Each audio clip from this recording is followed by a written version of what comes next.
മഹാഭാരത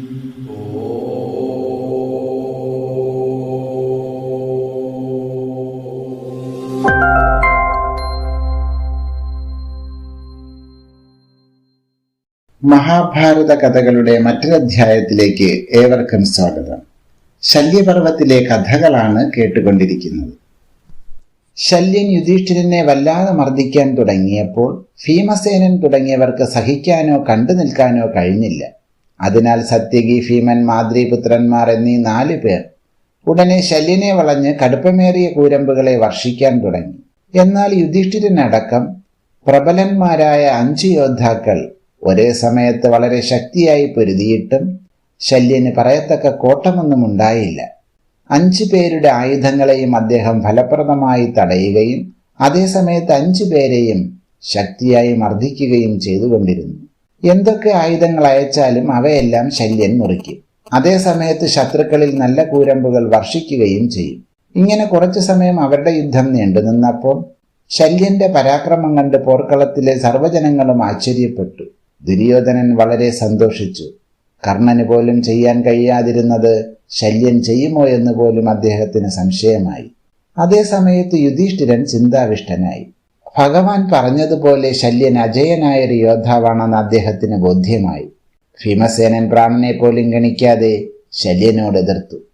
പക്ഷെ ആരൊക്കെ എന്തൊക്കെ ചെയ്തിട്ടും ശല്യന്റെ പരാക്രമത്തിനോ ഹസ്തലാഘവത്തിനോ ഏതൊരു കുറവും ഉണ്ടായില്ല. അദ്ദേഹം ശത്രുക്കളെ മുഴുവൻ മുടിച്ചേ അടങ്ങൂ എന്ന വാശിയോടെ കഠിനമായി പൊരുതുകയാണ്. ഒരു ശരം പോലും ശല്യന്റെ ദേഹത്തെ ഏൽപ്പിക്കാനും ആർക്കും കഴിഞ്ഞിട്ടില്ല. എന്നാൽ ശല്യന്റെ ശരങ്ങൾ പലതും ഭീമാദികളുടെ ദേഹത്തെ ഏൽക്കുക കൂടി ചെയ്തു.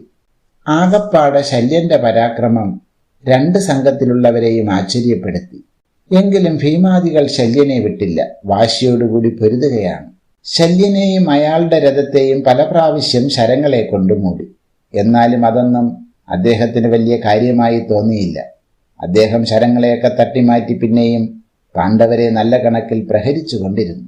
ഈ സമയത്ത് അർജുനൻ മറ്റൊരിടത്ത് അശ്വത്ഥാമാവുമായി ഭയങ്കരമായി ഏറ്റുമുട്ടിക്കൊണ്ടിരിക്കുകയാണ്. ദ്രോണപുത്രൻ ഒറ്റയ്ക്ക് അർജുനനോട് ഏറ്റുമുട്ടുന്നു എന്ന് കണ്ട തൃകർത്തന്മാർ കുറെ പേർ അശ്വത്ഥാമാവിനെ സഹായിക്കാൻ വന്നു. അവരെല്ലാവരും അർജുനന്റെ 4 ഭാഗവും വളഞ്ഞ് മഴ പോലെ ശരങ്ങളെ വർഷിക്കാൻ തുടങ്ങി. അതുവരെയും അലസമായി യുദ്ധം ചെയ്തുകൊണ്ടിരുന്ന അർജുനൻ തൃകർത്തന്മാരും സംശക്തകരുമെല്ലാം തന്നോടെതിർക്കാൻ വന്നിട്ടുണ്ടെന്ന് കണ്ടപ്പോൾ ഉത്സാഹഭരിതനായി 4 ഭാഗവും ശരങ്ങളെ വർഷിക്കാൻ തുടങ്ങി. അതോടെ ഭടന്മാരും രാജാക്കന്മാരും കുതിരകളും ധാരാളം ചത്തു വീഴാനും തുടങ്ങി. അർജുനൻ ഒറ്റയ്ക്കാണ് പലരോടും എതിർക്കുന്നു എന്ന് കണ്ട സുരഥൻ എന്ന പാഞ്ചാല രാജകുമാരൻ അദ്ദേഹത്തെ സഹായിക്കാൻ വേണ്ടി ഓടിവന്ന് അശ്വത്ഥാമാവിനോട് ഏറ്റുമുട്ടി. അത് ആവശ്യമില്ലാത്ത പണിയായിരുന്നു. എങ്കിലും അങ്ങനെ സംഭവിച്ചു. അതിന്റെ ഫലമായി അശ്വത്ഥാമാവിന്റെ ബാണം കൊണ്ട് സുരഥൻ മരിച്ചു വീഴാനും ഇടയായി. ദ്രൗണി സുരഥനെ കൊന്നു എന്ന് കണ്ടപ്പോൾ അർജുനൻ ഒന്നുകൂടി ഉണർന്നു പൊരുതാൻ തുടങ്ങി. അശ്വത്ഥാമാവ് അയക്കുന്ന സകല ആയുധങ്ങളെയും അദ്ദേഹം മുറിക്കുകയും അതേസമയത്ത് ധാരാളം ശരങ്ങളെ അങ്ങോട്ട് അയക്കുകയും ചെയ്തു. കുറച്ചു കഴിഞ്ഞപ്പോഴേക്ക് അശ്വത്ഥാമാവിനെ സഹായിക്കാൻ വന്നവരെയൊക്കെ അർജുനൻ കൊന്നൊടുക്കി. അപ്പോഴേക്ക് മറ്റൊരു ഭാഗത്ത് ദുര്യോധനൻ ദൃഷ്ടദ്യുമ്നനോട് ഏറ്റുമുട്ടി ഭയങ്കരമായ യുദ്ധം നടത്തിക്കൊണ്ടിരിക്കുകയാണ്. പരാക്രമശാലിയായ പാഞ്ചാലപുത്രൻ കൗരവരാജാവിനെ നല്ല കണക്കിൽ ശരങ്ങളെ കൊണ്ട് മർദ്ദിച്ചു. അത് കണ്ട കൗരവ പ്രമാണികൾ പലരും രാജാവിനെ രക്ഷിക്കാൻ വേണ്ടി പാഞ്ഞു വന്നു.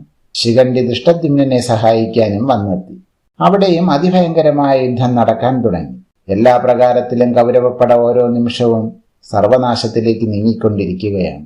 എന്നാൽ ശല്യന് മാത്രം അപ്പോഴും പറയത്തക്ക കോട്ടമൊന്നും തട്ടിയില്ല. അർജുനനൊഴിച്ച് 4 പാണ്ഡവരും സത്യകിയും അദ്ദേഹത്തോട് ശക്തിയായി പൊരുതുന്നുണ്ട്. എന്നാലും ശല്യന് ഏതൊരു കോട്ടവും തട്ടുന്നില്ല. ഒരു ശരം പോലും അദ്ദേഹത്തിന്റെ ശരീരത്തിൽ ഏൽപ്പിക്കാൻ കഴിഞ്ഞിട്ടില്ല. അതേസമയത്ത് ഭീമാദികൾക്ക് അദ്ദേഹത്തിന്റെ ശരം ഏൽക്കുന്നുമുണ്ട്. സത്യകിയെ ശല്യൻ വിരതനാക്കി. സഹദേവന്റെ വില്ല് മുറിച്ചു. ഇങ്ങനെ പലതും ശത്രുക്കളെ ബാധിക്കാൻ കഴിഞ്ഞിട്ടും ശല്യൻ അജയനായ യോദ്ധാവിനെ പോലെ പ്രബലരായ 5 പേരോട് എതിർത്ത് യുദ്ധം ചെയ്ത് മുന്നേറിക്കൊണ്ടിരിക്കുകയാണ്. ദേവന്മാർ പോലും ശല്യനെ വാഴ്ത്താൻ തുടങ്ങി. അങ്ങനെ ഒരു പ്രകാരത്തിലും ശല്യനെ ആർക്കും ഫലപ്രദമായി തടുക്കാൻ കഴിയുന്നില്ലെന്ന് കണ്ടപ്പോൾ യുധിഷ്ഠിരൻ പിന്മാറി നിന്ന് പാണ്ഡവ നേതാക്കളെ വിളിച്ച് ഉച്ചത്തിൽ പറയാൻ തുടങ്ങി. ഭീഷ്മൻ, ദ്രോണൻ, കർണൻ എന്നീ 3 പേരും അജയ്യ യോദ്ധാക്കളായിരുന്നു. അവരെ നിങ്ങൾ കൊന്നു. ഇനി ശല്യൻ മാത്രമാണ് ബാക്കിയായിട്ടിരിക്കുന്നത്. അതെന്റെ പങ്കാണെന്നും അറിയാം. അതിനാൽ ഞാൻ ശല്യനോട് യുദ്ധത്തിനൊരുങ്ങുകയാണ്. വേഗത്തിൽ അതിനു വേണ്ട തേരുകളും ആയുധങ്ങളും തയ്യാറാകട്ടെ. ഒന്നുകിൽ ശല്യനെ ഞാൻ, അല്ലെങ്കിൽ ശല്യൻ എന്നെ കൊല്ലും. രണ്ടിലൊന്ന് തീർച്ചയാണ്. എന്നാൽ ഇപ്പോഴെന്റെ തേരിന്റെ 2 ഭാഗവും രക്ഷിച്ചു നിൽക്കുന്ന മാദ്രീപുത്രന്മാർ എല്ലാം കൊണ്ടും യോഗ്യരാണെങ്കിലും അവരുടെ സ്ഥാനങ്ങളിൽ ദൃഷ്ടദ്യുമ്നനും സത്യകിയും നിൽക്കുന്നത് നന്നായിരിക്കും. പിന്നെ മുൻഭാഗത്ത് ഭീമസേനനും പിൻഭാഗത്ത് അർജുനനും കൂടി നിൽക്കുന്ന പക്ഷം കൂടുതൽ സുരക്ഷിതത്വം ഉണ്ടാവുകയും ചെയ്യും. ഏതായാലും ഞാൻ ശല്യനോട് എതിർക്കാൻ തീർച്ചപ്പെടുത്തി കഴിഞ്ഞു എന്നിങ്ങനെ യുധിഷ്ഠിര മഹാരാജാവ് ഉച്ചത്തിൽ വിളിച്ചു പറഞ്ഞപ്പോൾ വളരെ വേഗത്തിൽ പറഞ്ഞതുപോലെയെല്ലാം തയ്യാറാക്കപ്പെട്ടു. സമയം മധ്യാഹ്നമായി കഴിഞ്ഞു. സൂര്യന്റെ തീഷ്ണരശ്മികൾ എല്ലാവരുടെയും ശിരസിൽ കുത്തനെ പതിക്കാൻ തുടങ്ങി. പോർക്കളം മുഴുവൻ ഭയങ്കരമായ യുദ്ധം കൊണ്ട് വേണ്ടത്ര ചൂടുപിടിച്ചിരിക്കുകയാണ്. ആദിത്യന്റെ തീഷ്ണതാപം കൂടിയായപ്പോൾ എല്ലാവരുടെയും അകവും പുറവും മുഴുവൻ ചുട്ടുരുകാൻ തുടങ്ങി. യുധിഷ്ഠിരൻ ഒരു വലിയ തേരിൽ കയറി ധാരാളം ആയുധങ്ങളുമായി ശല്യന്റെ മുന്നിലേക്ക് നീങ്ങാൻ തുടങ്ങി. മാദ്രേശനും കാര്യമായൊരു യുദ്ധത്തിന് വേണ്ട എല്ലാ ഒരുക്കങ്ങളോടും കൂടി തയ്യാറായി മുന്നണിയിലേക്ക് വന്നു. പിന്നെ താമസമുണ്ടായില്ല. രണ്ടുപേരും തമ്മിൽ ഏറ്റുമുട്ടി യുദ്ധം ആരംഭിക്കുകയും ചെയ്തു. പിന്നീട് നടന്ന അവരുടെ യുദ്ധം മഹാരാജാവെ ആർക്കും വർണ്ണിക്കത്തക്കതായിരുന്നില്ല. യുധിഷ്ഠിരനെ ഇത്രമാത്രം ക്രുദ്ധനായിട്ടോ പരാക്രമശാലിയായിട്ടോ ആരും ഇതിനു മുമ്പ് കണ്ടിട്ടില്ല. യുധിഷ്ഠിരന്റെ അജയമായ പരാക്രമത്തെ കണ്ട് പാണ്ഡവർ പോലും ആശ്ചര്യപ്പെട്ടു. മഴ പോലെയാണ് യുധിഷ്ഠിരനും ശല്യനും തമ്മിൽ ശരങ്ങളെ വർഷിച്ചത്. ശല്യന്റെ പരാക്രമം ഇതിനു മുമ്പ് തന്നെ പാണ്ഡവരെല്ലാവരും കണ്ടുവല്ലോ. അതിന് ഏതൊരു കുറവുമുണ്ടായില്ലെന്ന് മാത്രമല്ല, കുറെ കൂടി വർദ്ധിച്ചുവെന്ന് തന്നെ പറയണം. ദുര്യോധനന്റെ പ്രേരണയെ പുരസ്കരിച്ച് പലരും ശല്യനെ സഹായിക്കാൻ വേണ്ടി അദ്ദേഹത്തിന്റെ 4 ഭാഗവും വന്ന് അണിനിരന്നുവെങ്കിലും അവരെയൊക്കെ ഭീമനും ദൃഷ്ടദ്യുമ്നനും മാദ്രീപുത്രന്മാരും കൂടി നല്ല കണക്കിൽ പ്രഹരിച്ചകറ്റി. ദുര്യോധനൻ ശല്യനെ സഹായിക്കാൻ വന്നെങ്കിലും അദ്ദേഹത്തിന്റെ അജയമായ പരാക്രമത്തെ നോക്കിക്കണ്ട് രസിക്കുകയാണ് ചെയ്തത്. ശല്യന്റെ ശരവർഷം പാണ്ഡവപ്പടയെ പൊതുവേയും യുധിഷ്ഠിരനെയും ഭീമനെയും പ്രത്യേകമായി വല്ലാതെ പീഡിപ്പിച്ചു. കുറച്ചു സമയം കഴിഞ്ഞപ്പോഴേക്ക് യുധിഷ്ഠിരൻ വല്ലാതെ തളർന്നുവെങ്കിലും അദ്ദേഹത്തിന് വീര്യം കൂടുകയാണ് ചെയ്തത്. എന്തു ചെയ്താലും ശല്യനെ കൊല്ലാതെ കഴിയില്ലെന്ന നിലയിൽ വളരെ വാശിയോടുകൂടി യുദ്ധം ചെയ്തു. പല പ്രാവശ്യം അന്യോന്യം വില്ല് മുറിച്ചുവെങ്കിലും അപ്പോഴൊക്കെ വേറെ വില്ലെടുത്ത് മുറിവില്ലാതെ ശരപ്രവാഹത്തെ തുടരുക തന്നെ ചെയ്തു. അങ്ങനെ കഠിനമായ വാശിയോടുകൂടി അന്യോന്യം പൊരുതിക്കൊണ്ടിരിക്കെ യുധിഷ്ഠിരൻ ശല്യന്റെ ചട്ട പൊളിച്ച് 6 ശരങ്ങളെ മാറിലേക്ക് അയച്ചു. അദ്ദേഹം മോഹാലസ്യപ്പെട്ട് വീണില്ലെങ്കിലും തളർന്ന് തേരിലിരുന്നു. ഉടനെ സൂതൻ ശല്യന്റെ തേര് പിന്നിലേക്ക് കൊണ്ടുപോയി. ഈ സന്ദർഭം യുധിഷ്ഠിരന് വിശ്രമിച്ച് വീര്യം വീണ്ടെടുക്കാൻ പറ്റിയതായിരുന്നു. അദ്ദേഹം അതിനെ വേണ്ട പോലെ ഉപയോഗപ്പെടുത്തുക തന്നെ ചെയ്തു. ഏതാനും നിമിഷങ്ങൾ കഴിഞ്ഞപ്പോഴേക്ക് ശല്യൻ വീണ്ടും മുന്നണിയിലേക്ക് വന്ന് യുധിഷ്ഠിരന്റെ മുന്നിൽ പ്രത്യക്ഷപ്പെടുകയും പൂർവാധികം വീര്യത്തോടും വാശിയോടും കൂടി യുദ്ധം ആരംഭിക്കുകയും ചെയ്തു. മഹാരാജാവെ, പിന്നീട് കുറച്ചു സമയം അവർ തമ്മിൽ നടന്ന യുദ്ധം മനസ്സുകൊണ്ട് ഊഹിക്കുകയാണ് നല്ലത്. വാക്കുകൊണ്ട് പറയത്തക്കതായിരുന്നില്ല. 100ഉം 1000ഉം വീതമാണ് ഒരേ സമയത്ത് ശരങ്ങളെ വർഷിച്ചത്. 2 പേരുടെയും രഥങ്ങളും അന്തരീക്ഷം പോലും അവരുടെ ശരങ്ങളെ കൊണ്ട് മറയപ്പെട്ടു. നോക്കുന്ന സർവ്വദിക്കിലും ശരങ്ങൾ നിറഞ്ഞു. ആദിത്യരശ്മികൾ പോലും തടയപ്പെട്ടു എന്ന് പറയണം. അങ്ങനെ കുറച്ചു സമയം കഴിഞ്ഞപ്പോഴേക്ക് ശല്യൻ തളർന്നു.